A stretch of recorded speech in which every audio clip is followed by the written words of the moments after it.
West బెంగాల్లో elections ఉన్నాయి. 2.5 లక్షల మంది సైనికులు అక్కడ దింపారు. వెస్ట్ బెంగాల్ ఇలా అవటానికి కారణం ఏం చెప్పమంటారా? మెయిన్ కారణం డెమోగ్రఫీ చేంజ్ అవ్వటం. అసలు డెమోగ్రఫీ ఇలా ఎందుకు చేంజ్ అయింది తెలుసా? రిలీజియన్ కన్వర్షన్స్, ఇల్లీగల్ ఇమిగ్రెంట్స్ వల్ల. ఈ రెండింటి వల్ల అక్కడ డెమోగ్రఫీ చేంజ్ అయిపోయింది. సైనికులు లోపలికి వస్తుంటే వాళ్ళ మీద రాళ్ళు దాడి చేస్తున్నారు, అటాక్ చేస్తున్నారు. SIR ఎవరైతే జడ్జెస్ని నియమించారో వాళ్ళని కిడ్నాప్ చేశారు. అంటే అక్కడ చూడండి లా అండ్ ఆర్డర్ ఎంత వరస్ట్గా తయారవుతుందో.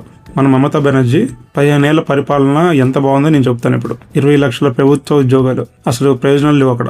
40 లక్షల యువత వలస వెళ్ళిపోయారు అక్కడి నుంచి. 26,000 ఉద్యోగాలు, ప్రభుత్వ ఉద్యోగాలు కరప్షన్ వల్ల తీసేపడ్డాయి. 8,000 స్కూల్స్ మూసేపడ్డాయి. ఇంకా మహిళల పద్ధతికి వస్తే రీసెంట్ ఒక వీడియో చేశాను, అది చూడండి ఎంత వరస్ట్గా ఉంటుంది అక్కడ. ఇండియా బంగ్లాదేశ్ బార్డర్, అక్కడి నుంచి వచ్చే వాళ్ళందరికీ వెల్కమ్ చెప్పాలి, లోపలికి పంపిస్తున్నారు. అలా రమ్మంటమే కాకుండా వాళ్ళకి ఫేక్ ఐడీలు ఇచ్చేసి, ఓట్ ఐడీలు ఇచ్చేసి అక్కడ ఓట్ని వినియోగించడానికి టైం ఇస్తున్నారు. అది కాకుండా వచ్చిన ఇమిగ్రెంట్స్, ఈ ఇల్లీగల్ ఇమిగ్రెంట్స్ మెయిన్గా ఈ బంగ్లాదేశ్ ముస్లిమ్స్ వేరే స్టేట్స్కి కూడా వెళ్ళిపోతున్నారు ఓన్లీ ఐడీస్ పట్టుకొని. అంటే అర్థం చేసుకోండి, ఓన్లీ వెస్ట్ బెంగాల్లోనే కాదు, వేరే రాష్ట్రాల్లో కూడా అక్కడి నుంచి వచ్చిన వాళ్ళు ఎక్కువ ఉన్నారు. ఇన్ని ఆరోపణలు ఉన్నాయి కాబట్టి అక్కడ అంత పెద్ద భారీ సెక్యూరిటీ ఉంది. ప్రజాస్వామ్యం అన్నాక ప్రజలు ఖచ్చితంగా క్వశ్చన్ చేస్తారు, క్వశ్చన్ చేయాలి. కానీ అక్కడ క్వశ్చన్ చేస్తే అక్కడ ఉన్న TMC పార్టీ నాయకులు వాళ్ళని కొడతారు. ఇంకా హిందువుల సంగతి వస్తే డైరెక్ట్ గానే వార్నింగ్ ఇస్తున్నారు అక్కడ, మేము కానీ ఓడిపోతే వాళ్ళ వర్గం వచ్చి చంపేస్తారని చెప్పి. ఇప్పటికైనా అందరు కళ్ళు తెరవండి. Religion conversions and illegal immigrants వీళ్ళ వల్ల దేశానికి చాలా ప్రమాదం ఉంది.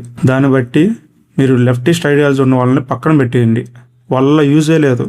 ఒక్కరు కూడా తెలుగు లెఫ్టిస్టులు ఎవరైతే ఎప్పుడు పడతారు చూసారో, ఈ మోడీ మీద, ఈ జనసేన మీద, ఈ TDP మీద, ఈ వైసీపీ మీద పడతారు కదా, వాళ్ళు ఒక్కసారి కూడా దీని గురించి మాట్లాడలేదు.